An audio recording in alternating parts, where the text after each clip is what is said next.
Galista Nikola dengan NIM 2304049.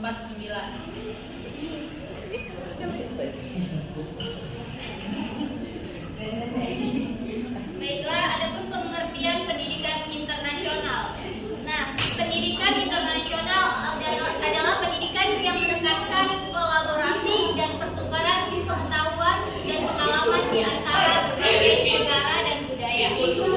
Yang dimana majelis yang melibatkan perjalanan atau pergerakan orang, pikiran, gagasan, melintas batas-batas politik dan budaya. Konsep tersebut melibatkan berbagai pembelajaran, misalnya pendidikan formal dan pembelajaran informal.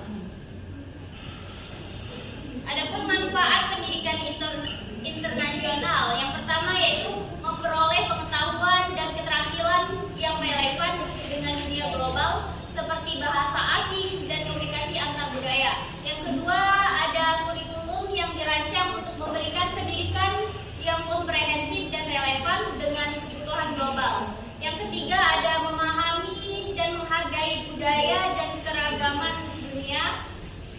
Yang keempat, meningkatkan kemandirian dan kepercayaan diri. Kelima, memperluas wawasan dan pengetahuan tentang dunia. Keenam, supaya menjadi lebih terbuka dan toleran terhadap perbedaan. Ketujuh, meningkatkan kemampuan berpikir kritis dan menyelesaikan masalah. Delapan, memperluas jaringan pertemanan. Nah, untuk selanjutnya akan dibahas oleh Alda. Ini apa? Tendensi dan latar belakang pendidikan internasional adalah pendidikan internasional standar sebenarnya bukan sekedar pendidikan yang menggunakan bahasa internasional. Bukan hanya pada kulitnya, bukan hanya mempromosikan penggunaan bahasa asing. Tetapi pendidikan internasional harus dimaknai dengan pendidikan yang menjadikan anak didiknya berpikir secara terbuka dan internasional. Dikaitkan dengan perang dunia kedua, terjadi kehancuran kebudayaan, peradaban, dan lain-lain. Bagaimana upaya perdamaian dunia yang abadi? Banyak jalan yang dilakukan. Salah satunya diantaranya terjadi pertukaran budaya antar bangsa-bangsa atau interkultural.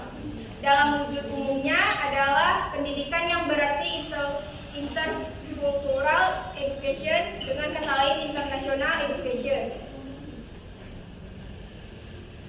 Asumsi pendidikan internasional. Ada perbedaan yang signifikan antara wawasan orang yang maju atau modern dengan orang yang tertinggal atau tradisional, termasuk pemimpin, pengusaha, dan tokoh masyarakat terhadap beberapa hal. Mereka yang maju mempunyai wawasan sangat luas dan maju ke depan. Mereka dapat melihat kepentingan masyarakat, bangsa, dan negara yang lebih luas untuk puluhan tahun ke depan. Sebaliknya, mereka yang tertinggal mempunyai wawasan sempit dan terbatas. Mereka hanya mampu melihat kepentingan pribadi dan kelompok dalam lingkup yang sempit untuk jangka pendek.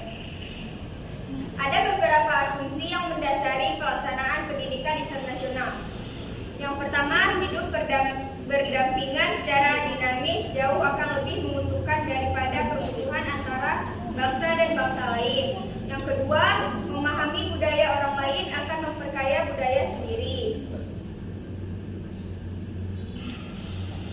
Pendidikan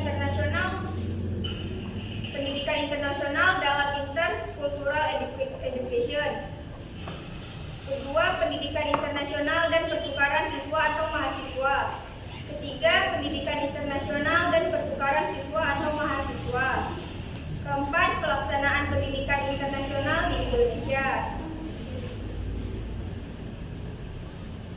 Selanjutnya akan dibaca oleh rekan saya.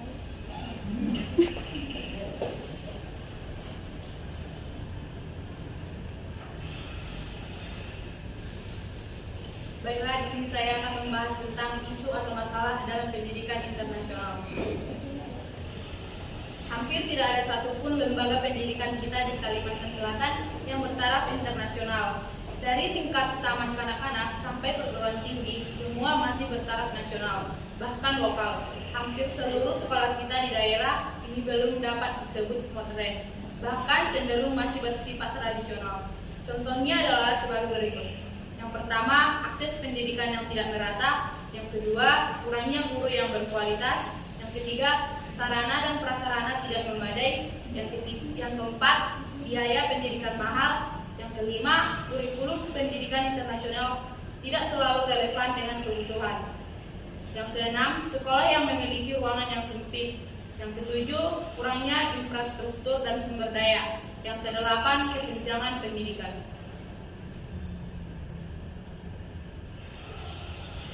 Adapun solusi terhadap permasalahan pendidikan internasional yaitu yang pertama, meningkatkan investasi dalam pendidikan terutama di negara berkembang. Yang kedua, meningkatkan kualitas guru dan pelatihan guru.